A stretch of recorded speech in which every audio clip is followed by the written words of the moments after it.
a Deus? Amém? Amém. É bom estar novamente com você para louvar, adorar e bendizer o santo nome do Senhor. Estou rouco e uma gripe. O Senhor tem fortalecido, mas sem o microfone vai ser difícil. Para não forçar muito o microfone hoje. Quero saudar os irmãos e as irmãs com a paz do nosso Senhor Jesus Cristo. Amém.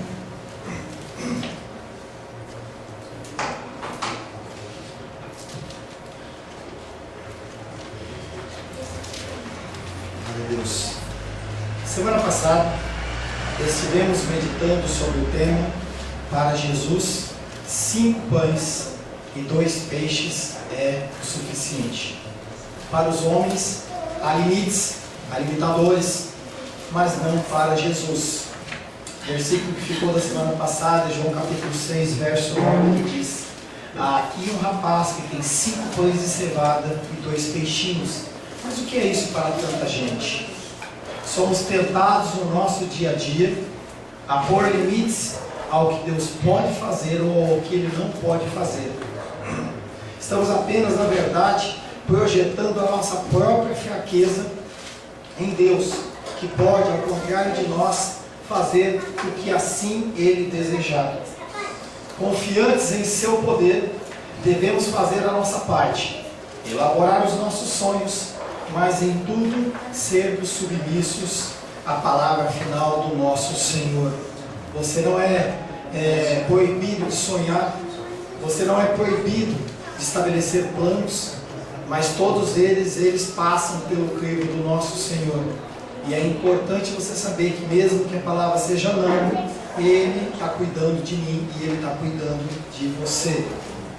A palavra de hoje tem como título Jesus e a abundância na multiplicação. Quero convidar você a abrir a palavra de Deus no Evangelho de João.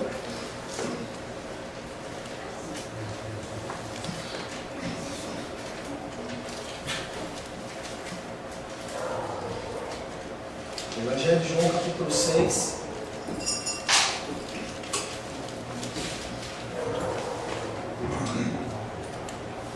Vamos ler o verso 1 em diante.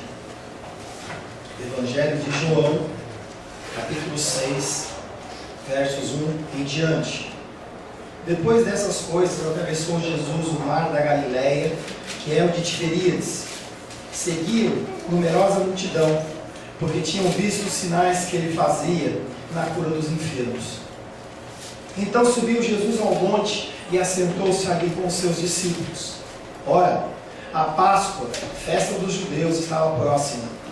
Então Jesus, erguendo os olhos e vendo que grande multidão vinha ter com ele, disse a Felipe: onde compraremos pães para lhes dar a comer? Mas dizia isso para o experimentar, porque ele bem sabia o que estava para fazer. Respondeu-lhe Felipe: não lhe bastariam 200 denários de pão para receber cada um o seu pedaço? Um de seus discípulos, chamado André, irmão de Simão Pedro, informou a Jesus: está aí um rapaz que tem 5 pães de cevada e 2 peixinhos. Mas isto o que é para tanta gente? Disse Jesus: fazei-o assentar, pois havia naquele lugar muita relva. Assentaram-se, pois, os homens em número de quase 5.000. Então Jesus tomou os pães e, tendo dado graças, os distribuiu entre eles, e também igualmente os peixes quanto queriam. E quando já estavam fartos, disse Jesus aos seus discípulos: recolhei os pedaços que sobraram, para que nada se perca. Assim, pois, o fizeram e encheram 12 cestos de pedaços de 5 pães de cevada, que sobraram aos que haviam comido. Vendo, pois, os homens o sinal que Jesus fizera, disseram: este é verdadeiramente o profeta que devia vir ao mundo. Palavra do Senhor, amém? Amém. Senhor, em nome de Jesus, te louvamos pela tua palavra que é viva, tua palavra que nos molda, tua palavra para aquilo que nos ensina todas as coisas. Queremos nesta noite novamente ouvir a tua voz. Precisamos, Pai, do Senhor, o Senhor que é o nosso maná diário, o nosso pão da vida, nós precisamos ouvir a Tua voz. Peço que o Senhor me capacite, Pai, que eu possa ser, Pai querido, capacitado pelo Teu Espírito Santo em falar todas as coisas conforme a Tua vontade, e nada proceda do meu coração, e a palavra proclamada neste lugar possa gerar frutos nos corações dos meus irmãos e das minhas irmãs, e também no meu. Em nome de Jesus, amém. O primeiro versículo que nós vamos estar meditando é em João capítulo 6, verso 11, que diz: Então Jesus tomou os pães, deu graças e o distribuiu aos presentes. Fez o mesmo com os peixes, deu-lhes quanto desejavam. Se Jesus usava a fórmula judaica comum de ação de graças, ele disse algo semelhante ao que eu vou falar agora: Bendito sejas tu, ó Senhor nosso Deus, Rei do universo, que produz o pão sobre a terra. Era a oração padrão de agradecimento dos judeus, em especial em relação aos alimentos. Eles entendiam que tudo tinha uma provisão, um lugar da qual estava fluindo, e era o Senhor. Estava ali fora, aguardando enquanto o louvor estava se desenrolando, e uma pessoa mandou uma mensagem para mim assim: pastor, eu estou recebendo uma ajuda de pessoas financeira, e eu estou entregando o meu dízimo, eu estou entregando as minhas ofertas, eu estou fazendo correto? É correto, porque ela está mostrando a ação de graças em relação à provisão que ela está recebendo. A minha pergunta única foi: quem está dando para você? E ela foi categórica: quem está me abençoando é o Senhor. Então, dai a César o que é de César e a Deus o que é de Deus. Jesus, ao dar graças, ele na verdade agradece a Deus pela provisão, e somente depois de estabelecida a relação para com Deus é que pode ser alimentada a multidão. Era um princípio judeu, era um princípio da igreja primitiva, que nós nos dias de hoje, a igreja contemporânea, temos perdido esse costume. O costume de aonde você estiver se alimentando, você parar alguns momentos antes do primeiro bocado e você glorificar ao Senhor, agradecer a Deus por aquilo que Deus está te concedendo. Hoje pela manhã nós falamos de uma forma exaustiva sobre a ação de graças, sobre o coração agradecido, que nós como igreja muitas vezes não temos.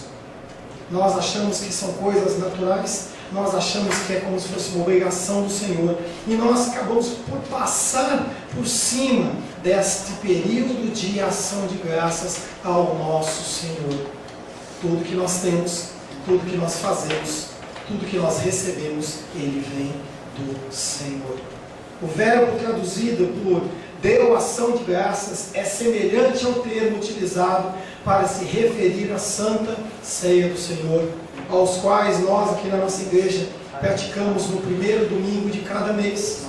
Um ato que é muito mais que simbólico, mas é um ato de consagração de todo o mês por vir, e também um ato de agradecimento pelo cuidado do Senhor no mês que passou. Essa referência de dar graças, ela está intimamente ligada com a Santa Ceia, que vem substituindo a refeição da Páscoa, que uma vez por ano os judeus eles se encontravam para comer como famílias separadas. Nós, quando ministramos a Santa Ceia do Senhor, nós entregamos a tua partícula de pão, aguardamos para que nós possamos comer todos juntos. Nós entregamos o teu cálice de suco de uva, nós consagramos e pedimos que você aguarde para que a gente tome todos juntos. Nós somos como uma família. Dar graças a Deus significa reconhecer que tudo que temos é dom recebido dele, e como tal, demonstração do seu amor. E nós falamos bastante hoje sobre a ação de graças, falando exatamente sobre, em especial, por exemplo, o exemplo que os 10 leprosos, eles vão a Jesus, eles são curados e apenas um volta. Com certeza os 10 ficaram gratos, mas apenas um lembrou de agradecer aquele que tinha concedido.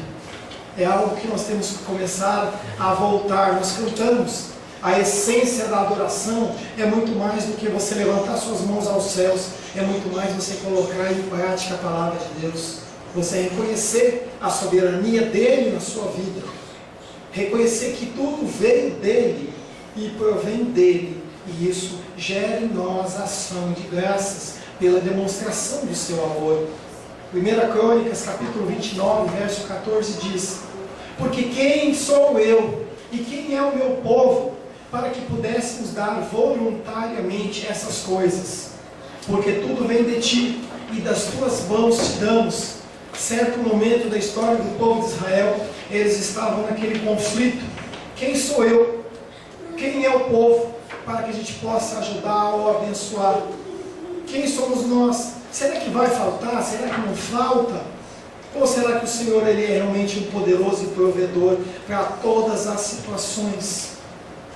João, apóstolo João, enfatiza a distribuição de Jesus através dele como servo. Jesus Cristo ele poderia muito bem ter comandado que os seus discípulos entregassem os pães, mas ele mesmo entrega. Pastor, por que você não entrega a Santa Ceia? Porque hoje eu tenho 2 presbíteros comigo que dividem essa função, mas eu não tenho nenhum problema. Se algum deles faltar, eu teria o maior prazer de servir a Santa Ceia. É a mesma ação de Jesus Cristo quando ele lava o pé dos discípulos. Ele está mostrando que ele não é melhor, que ele não é maior, simplesmente ele é servo, ele é servo.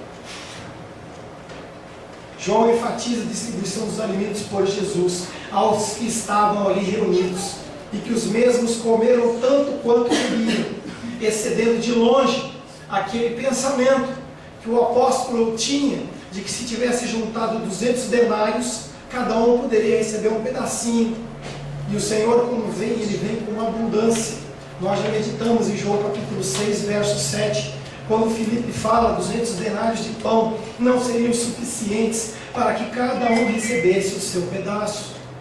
O verdadeiro pão do céu, que dá vida ao mundo, excede em muito o maná do deserto, que foi entregue para o povo de Israel. E as pessoas elas têm pressupostos e preceitos antigos em que muitas vezes elas têm dificuldade de mudar. O que eles conheciam era o maná do deserto que caía. Quando Jesus faz aquela multiplicação maravilhosa, eles ficam como que perdidos, querendo estabelecer algum grau de comparação, mas não há grau de comparação entre as coisas que um homem faz e as coisas que Deus faz. João capítulo 6, verso 31 a 35 diz: nossos pais comeram o maná no deserto, como está escrito. Deu-lhes a comer o pão que desceu do céu.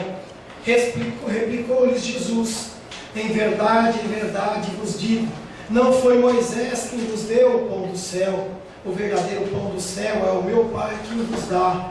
Discípulos, apóstolos, entendam que quem alimentou o povo de Israel no deserto não foi Moisés, ele só foi um mediador. Mas quem deu o pão verdadeiro foi o próprio Deus. Porque o pão de Deus é o que desce do céu e dá vida ao mundo. Então eles disseram: Senhor, dá-nos sempre desse pão. Eles, como aquelas pessoas que foram alimentadas, também estavam com o foco no material, como aquela mulher que estava na beira daquele poço de Jacó, em que ela estava preocupada com o material. As pessoas elas têm dificuldade em expandir a sua visão do natural para o espiritual, e nós temos que nos desvencilharmos disso. Nós temos que entender que nós vivemos sim num contexto secular. Nós vivemos num mundo em que nós podemos pegar, pisar, sentir, mas nós fazemos parte de um reino espiritual, a partir do momento em que Jesus Cristo te adota na família dele. E a partir desse momento você tem que começar a mudar os seus conceitos. Eu tenho que mudar o meu conceito. Então eles disseram: Senhor, dá-nos sempre deste pão.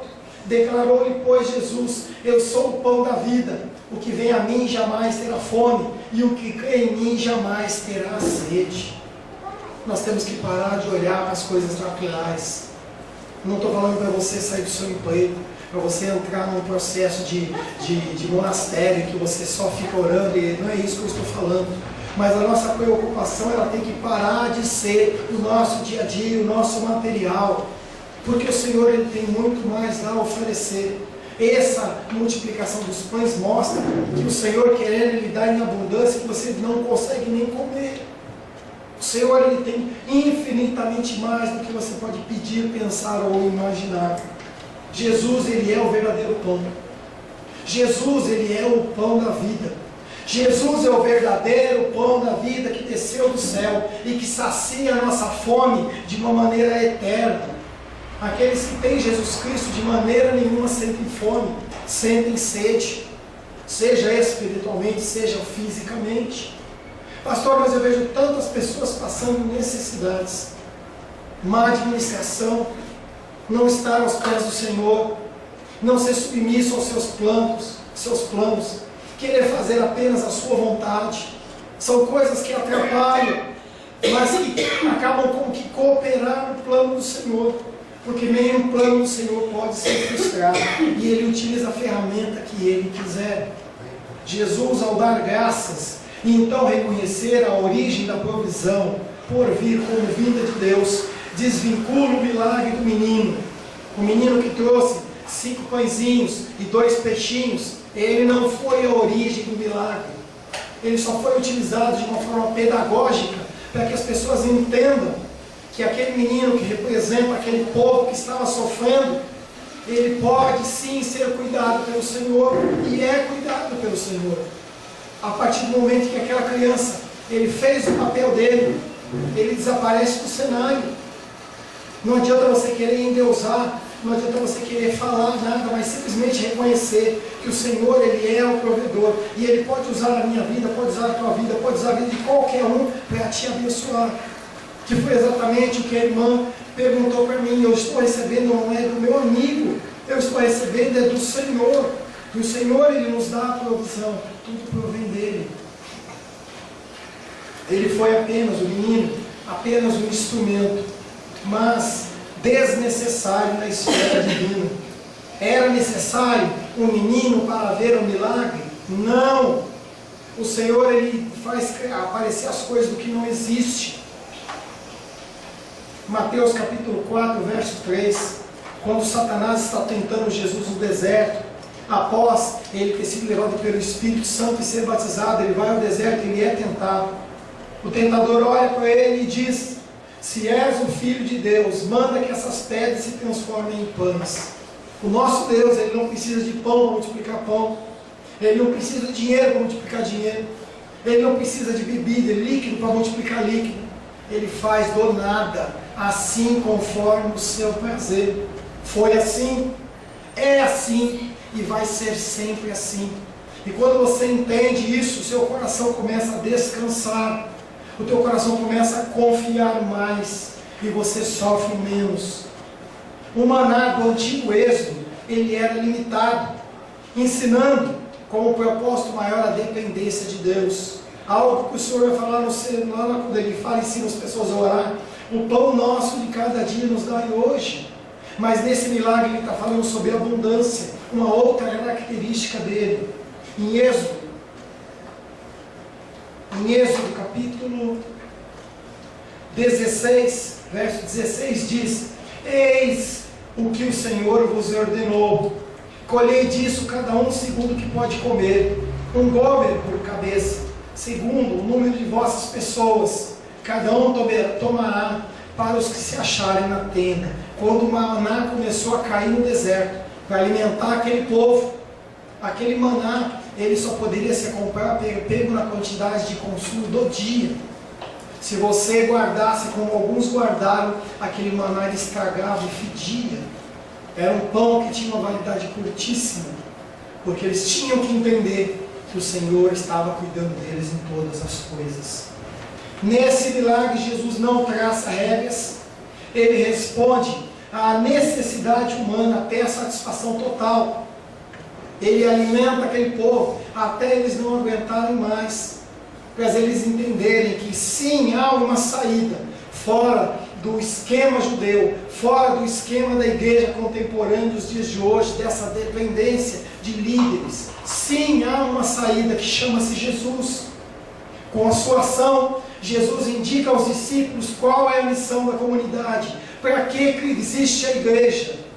A igreja ela não está aqui simplesmente para se reunir e louvar ao Senhor, apesar que faz parte. O dia do domingo é um dia separado exatamente para isso. Você tem segunda, terça, quarta, quinta, sexta e sábado para você fazer o que quiser com o seu dia. Mas o dia do domingo é um dia de louvor e adoração ao Senhor. é um dia de ação de graças. Com a sua ação, Jesus indica que a missão da comunidade é manifestar a generosidade do Pai, partilhando os dons recebidos dele. O Senhor, Ele tem te capacitado. O Senhor, Ele tem te abençoado financeiramente. O Senhor tem te abençoado com palavras de sabedoria. Mas todas essas coisas e todas as outras coisas que você tem recebido do Senhor, elas não são apenas para você guardar, é para você dividir com outras pessoas. Estabeleça períodos de oração com as pessoas que te cercam. Faça um breve estudo com as pessoas. Comece a proclamar e declarar o Evangelho. Falar do amor de Deus. As pessoas não conhecem. É algo do tipo em que você sabe que uma pessoa ela está com uma enfermidade, que ela está sofrendo muito de dores, e você sabe que aquele medicamento ele vai resolver a dor daquela pessoa, ou a enfermidade. E você sabe, e você simplesmente guarda aquele medicamento na gaveta, para que ninguém utilize ele, você deixa que a pessoa morra. É exatamente isso que nós fazemos quando falamos do Evangelho para as pessoas. 1 Coríntios, capítulo 14, verso 12, eu acho que eu pulei.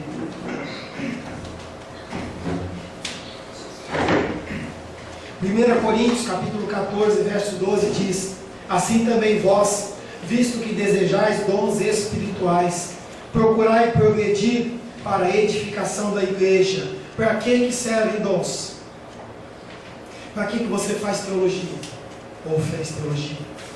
Para que você faz ou fez aconselhamento em qualquer outro curso? Se não é para colocar em prática na casa de Deus?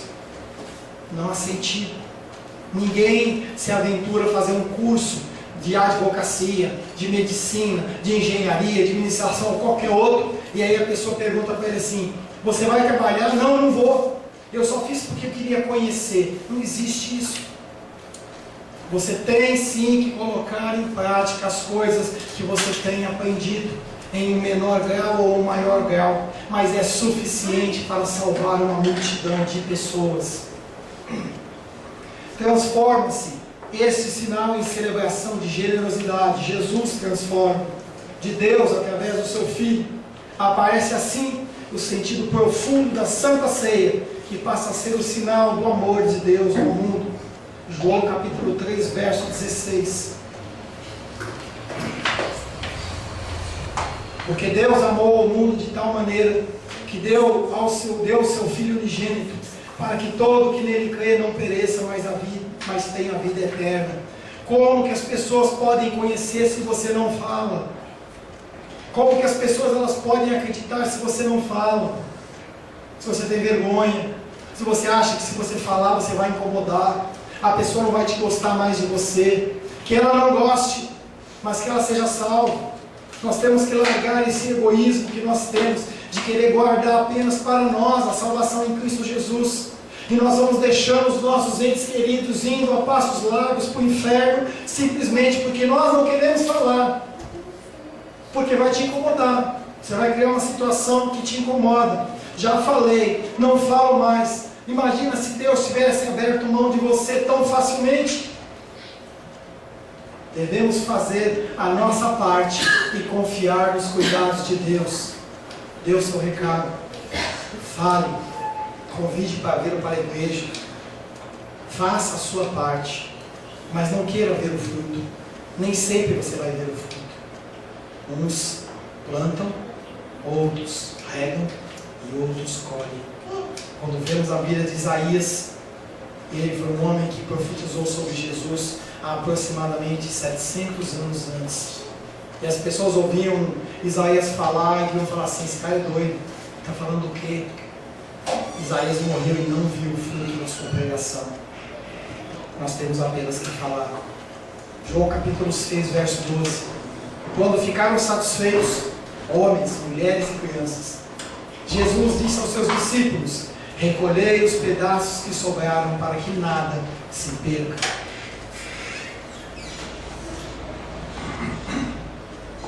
Não há carência. Você pode estabelecer um plano de saúde hoje, um novo plano de saúde, você vai ter uma carência. Só vai poder fazer consulta depois de um tempo, operação depois de um tempo. exames médicos depois de um tempo. Com o Senhor não há carência. Foram superadas as impossibilidades. Jesus agora chama os discípulos para outra tarefa. Há muita sobra que normalmente se deixaria perder, ao contrário da antiga aliança. Êxodo 16:20. Eles, porém, não deram ouvidos a Moisés. E alguns deixaram do maná para a manhã seguinte. Porém, deu bichos e cheirava mal. E Moisés se indignou contra eles. Na antiga aliança, a porção era diária. Na nova aliança, o Senhor trabalha com abundância. Abundância não dentro dos seus padrões, mas dentro dos padrões dele. Com finalidades, com propósitos muito maiores do que satisfazer um desejo do seu coração. Há muita sobra que normalmente se deixaria perder em relação à antiga aliança. Na nova aliança, nada deve se perder. Como nesse milagre, as sobras deverão ser o princípio de outras abundâncias. É preciso incessantemente multiplicar o amor, multiplicar o pão.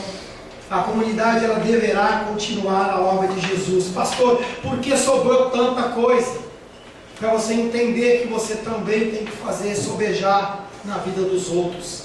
Deixa transbordar na sua vida da presença de Deus, do Espírito Santo. Alcance as pessoas. Nós temos que multiplicar esse amor e este pão. A comunidade deverá continuar a obra de Jesus. Deus, Ele não nos promete o filé mignon de cada dia, mas Ele nos promete o pão nosso de cada dia.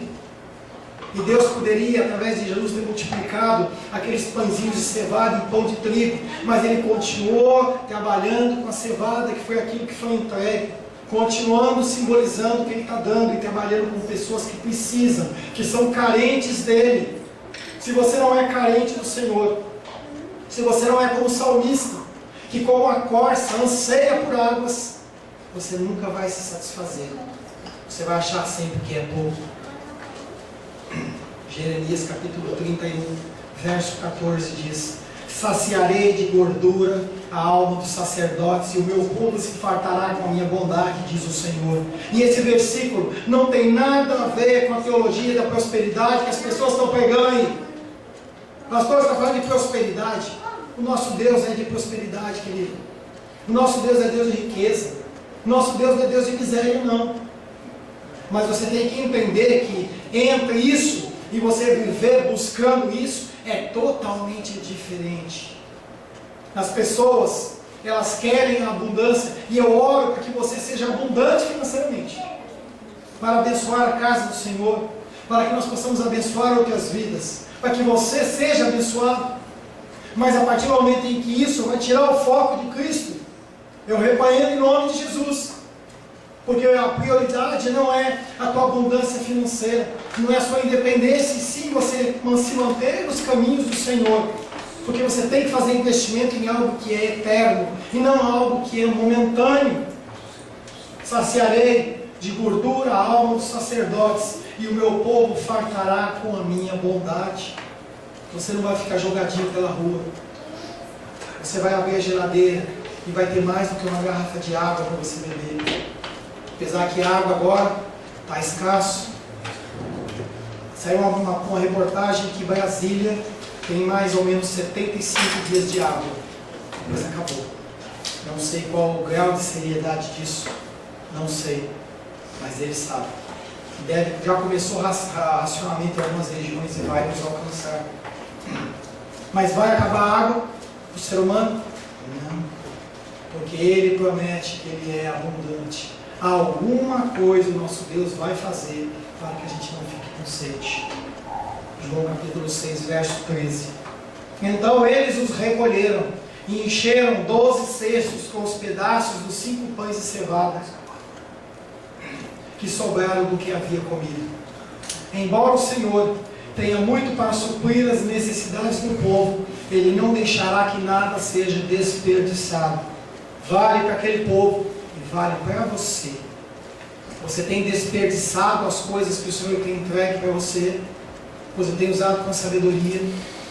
Você sabia que você é despenseiro dos bens que o Senhor coloca na tua mão? Seu carro, sua moto, os alimentos, o lugar onde você mora. Tudo é de Deus. Ele coloca para você tomar conta. Você tem desperdiçado. Os discípulos recolhem então o que sobrou. Insiste-se na espécie de pães de cevada, referência ao povo oprimido. Tem-se essa multiplicação como um sinal do Messias que haveria de vir. Alguém que vem para os doentes. Mas por que Jesus não fez esse milagre em Jerusalém? Será que Jesus Cristo não conhece um pouco de administração de empresas? Ou conhece um pouco de marketing? Se ele tivesse feito esse milagre perante os poderosos, aqueles homens talvez tivessem se rendido a ele. Jesus, ele não vem para aqueles que são soberbos e não precisam dele.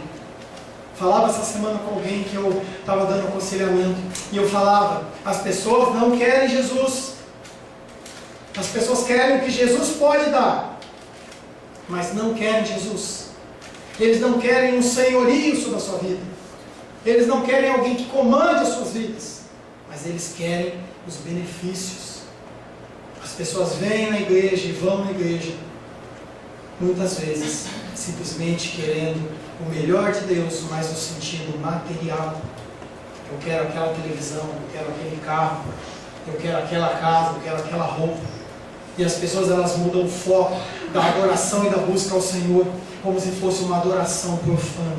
Não faça isso. Por que em Jerusalém? Por que não em Jerusalém? Porque lá não havia pessoas que queriam Jesus. Mateus capítulo 2, verso 17. Tendo Jesus ouvido isso, respondeu-lhes: os sãos não precisam de médico, e sim os doentes. Não vim chamar justos, e sim pecadores. Mas aqueles homens, eles não eram justos, eles se achavam justos. Aqueles homens, eles não eram bons, bem de saúde, eles eram doentes, mas eles se achavam bem de saúde. O problema é o que você quer transparecer, o que você quer se apresentar perante o Senhor. Você é alguém que precisa do cuidado do Senhor ou não? Se você precisa do cuidado do Senhor, se prostre, se humilhe, se coloque na presença dele, submisso à sua vontade. Juntar o que havia sobrado em uma refeição era um costume judaico. As pessoas não jogavam fora, nós também não jogamos fora. De vez em quando você tem que fazer aquele mutirão para acabar os restinhos de comida na geladeira. E aí você faz uma refeição com diversos pratos, você acaba aqui, come tudo aquilo. 12 cestos ficaram cheios de pedaços. Por que 12 cestos e não 11? Por que 12 cestos e não 13? Porque a mensagem dentro do Evangelho de Mateus, ele era primariamente para os judeus. E após abrir-se o Evangelho de Mateus, com a genealogia mostrando que sim, Jesus, ele era o Messias, conforme a linha genealógica, ele também está falando para aquele povo: gente, ele, Jesus, ele está sim capacitado a alimentar as 12 tribos de Israel, da mesma maneira que Deus alimentou no deserto.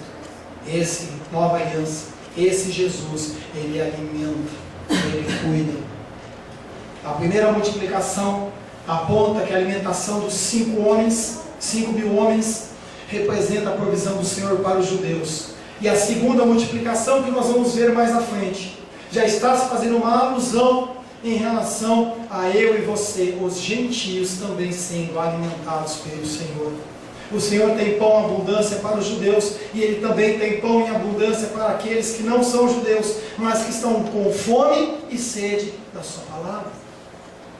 Se você está com fome e sede da palavra, saiba que o Senhor, Ele vai te saciar.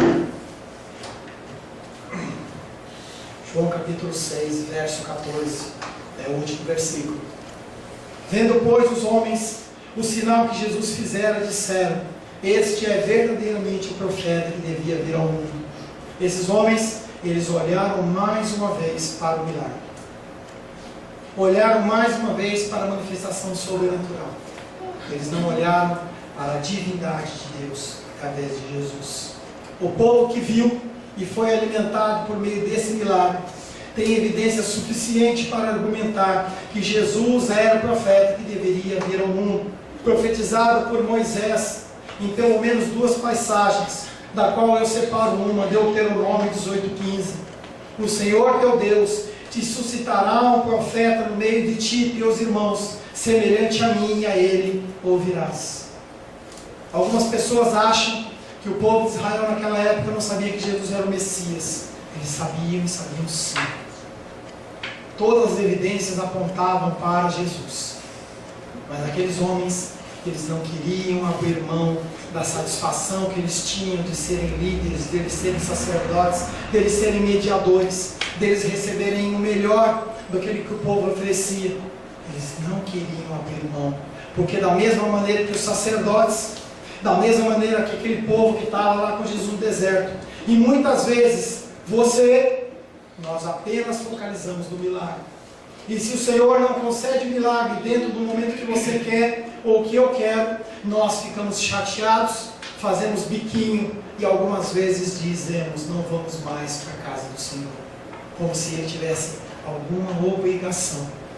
Você sabia que Deus não tem obrigação de nada?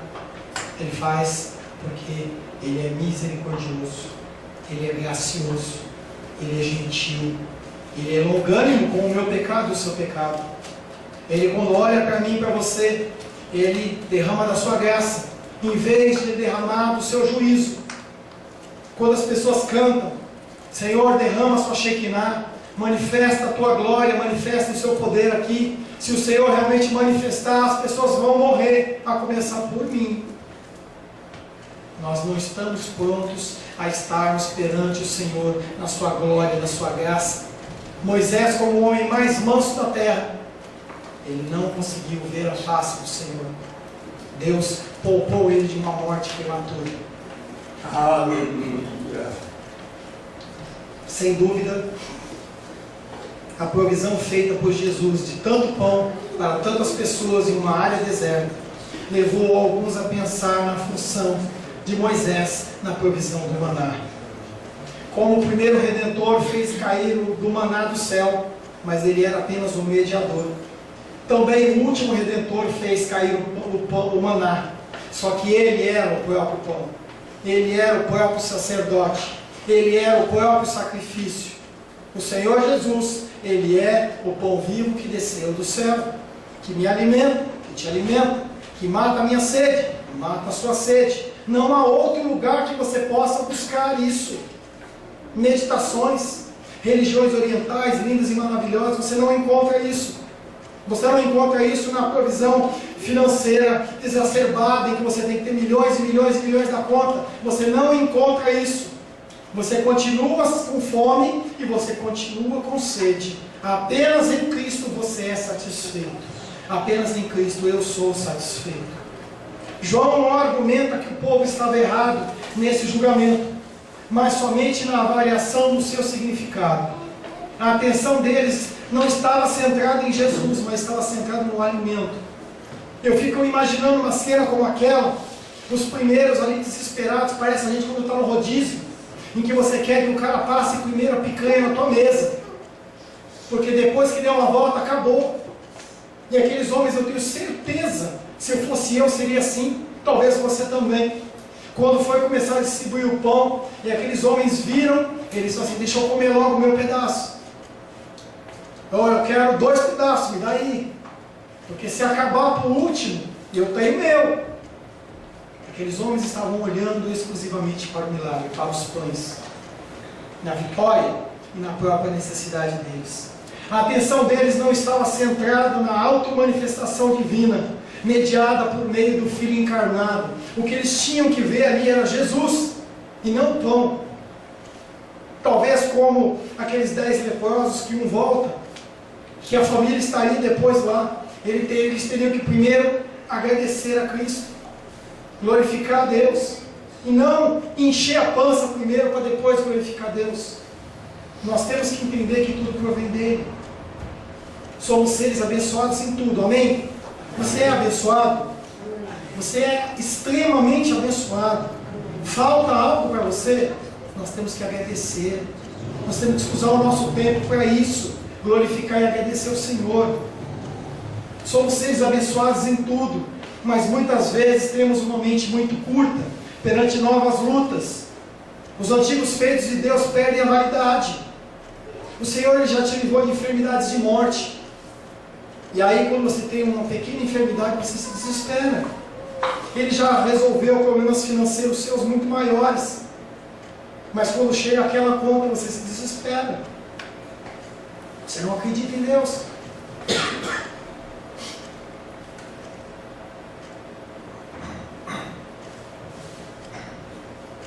Os judeus tiveram a percepção correta. Mas, porém, ao serem influenciados por desejos imediatistas, perverteram o sentido real do milagre, que era o entendimento de que vivemos neste mundo de forma física, mas o necessário ele é provido pelo Senhor. O que importa para mim e para você, Mateus capítulo 6, verso 32 a 34. Porque os gentios, não servos de Deus, não filhos de Deus, não filhas de Deus, não pessoas que foram renovadas, que têm o seu espírito renovado, que podem se ajoelhar, olhar os céus e falar com Deus Pai Todo-Poderoso. Porque os gentios é que procuram todas essas coisas. Pessoas que não acreditam em Deus, que não conhecem a Deus, eles procuram essa satisfação imediata. Eu preciso me aposentar. Eu preciso ter uma renda. Eu preciso ter uma poupança. Eu preciso ter uma reserva. Não tem nenhum problema em relação a isso. Não estou falando que você tem um problema em relação a isso. Mas se você coloca a sua confiança nisso, você é o pior dos seres humanos, é o mais triste, mais miserável. Se você acha que uma poupança de 50 mil reais ele vai resolver alguma coisa na sua vida, experimenta você passar uma semana na UTI de um hospital particular. Experimenta. E você vai ver para onde vai esses 50 mil reais. E eu não estou falando do valor baixo do nosso nível. Os recursos financeiros eles existem e são necessários para a manutenção deste mundo, mas eles não são essenciais. Quando Satanás tentou Jesus, ele falou: se você quiser, transforme essas pedras em pão. É a confiança, é o entendimento. Satanás sabia do poder de Jesus. E você, como filho dele, alguém que é destinado e predestinado para a vida eterna, não acredita nisso. Eu não acredito nisso. As nossas ações transpiram isso. Quando uma pessoa ela se embriaga e você vê que você chega perto dela, você sente o cheiro do álcool saindo pelos poros. Você sente o cheiro. E nós estamos transparecendo o quê? Um odor que afasta as pessoas, ou o bom perfume de Cristo. Porque os gentios é que procuram todas essas coisas. Pois vosso Pai Celeste sabe que necessitais de todas elas. Você acha que Deus não sabe que você precisa de comida? Você acha que Deus não sabe que você precisa de uma moradia? Você acha que Deus não sabe que você precisa de um transporte? Que você precisa de vestuário? Que você precisa de saúde, de fortaleza para fazer as coisas? Ele sabe. Pois, buscai, pois, em primeiro lugar o seu reino e a sua justiça, e todas essas coisas vos serão acrescentadas. Quando você busca o reino do Senhor, quando você busca a sua justiça, justiça que é algo que nós temos tratado dentro do Sermão do Monte, é muito mais que uma causa na justiça, é muito mais como você ser justo com alguém, é muito mais do que isso. Quando você busca o reino de Deus e a sua justiça, Ele não deixa faltar o alimento, o transporte, a moradia, o vestuário, a saúde. Você tem Ele contigo, Ele anda com você. Portanto, Jesus Cristo fala: não vos inquieteis com o dia de amanhã. E Ele já está falando para você dessa segunda-feira, que você vai encontrar uma série de desafios para você. Uma série de lutas, uma série de decisões que você vai ter que tomar e vai ter que mostrar para as pessoas e mostrar para si mesmo: eu confio em Deus ou não confio em Deus. Portanto, não vos inquieteis com o dia de amanhã, pois o amanhã trará os seus próprios cuidados. Basta a cada dia o seu próprio mal. Não se preocupe com o amanhã, preocupe-se com o hoje, buscando a face do Senhor. Feche seus olhos.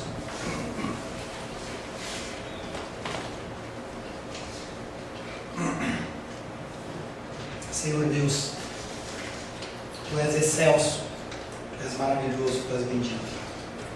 Tu és aquele Deus que reina e um Deus que é para sempre. Tu és o maravilhoso conselheiro, Deus forte, Pai da eternidade, Príncipe da paz. Tu és o Alfa e o Ômega. Tu és aquele que conhece todas as nossas necessidades, sejam elas urgentes, sejam elas muito importantes, das menores às maiores, o Senhor as conhece todas. Antes que o nosso pensamento chegue à nossa boca e nós possamos expressar através de palavras, o Senhor já conhece. O Senhor designa, Pai, os Teus anjos para cuidar de nós. O Senhor nos livra, Pai, da bala perdida, do homem sanguinário, da obra perniciosa, da seta que voa de um dia. O Senhor, Pai querido, nos tem guardado de acidentes. O Senhor tem, Pai querido, nos alimentado. O Senhor tem mantido a provisão nas nossas mesas e nas nossas casas. Quero, Pai querido, junto com os meus irmãos e minhas irmãs, pedir perdão ao Senhor pela falha que nós temos, Pai querido, em agradecer ao Senhor em todas as coisas. Temos, Pai querido, focado muitas vezes as nossas orações apenas em petições, mas nós não agradecemos ao Senhor. Agimos muitas vezes como os 9 leprosos que não voltaram para Te agradecer. Perdoa-nos, Senhor, constrange-nos, a que nós possamos ver, Pai, a Tua ação nas mínimas coisas das nossas vidas, desde o despertar até o momento de nós irmos dormir. Nós Te louvamos, Pai, pelo Teu grande e poderoso amor, pela Tua graça, que excede todo e qualquer entendimento, e que não depende de nós, porque Tu és fiel, independente de nós sermos ou não sermos fiéis, porque o Senhor não pode ir contra a sua natureza. Em nome de Jesus. Amém. Glórias a Deus. A paz seja convosco. Meu nome é Paulo César. Eu sou pastor da Igreja Cristã Semente de Vida, aqui em Brasília, Distrito Federal. Me alegro que a palavra tenha te alcançado. A palavra faz isso. Ela alcança as pessoas aonde quer que elas estejam. E você foi agraciado com esta palavra. Não que eu tenha nada especial a te dizer. A palavra ela é suficiente e ela usa quem ela quer. E eu me alegro por ter sido um canal para poder te abençoar. Mas eu quero te dizer que não basta você ser um ouvinte.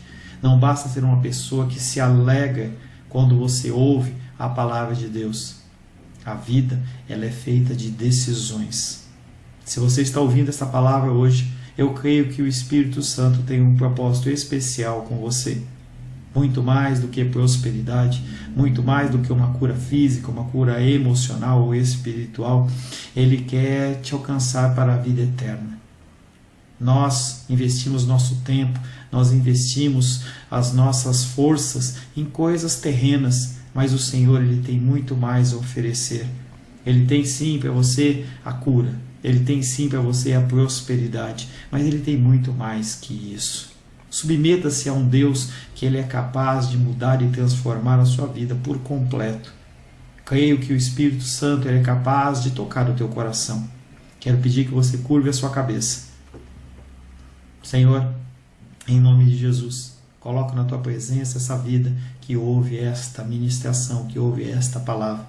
Pai, eu não tenho capacitação nenhuma, mas o Teu Espírito ele é capaz sim de tocar nesta vida, gerar nela mudança, transformação, arrependimento, e que ela possa simplesmente bater no peito, convencendo-se que é pecadora e que precisa de um Deus salvador.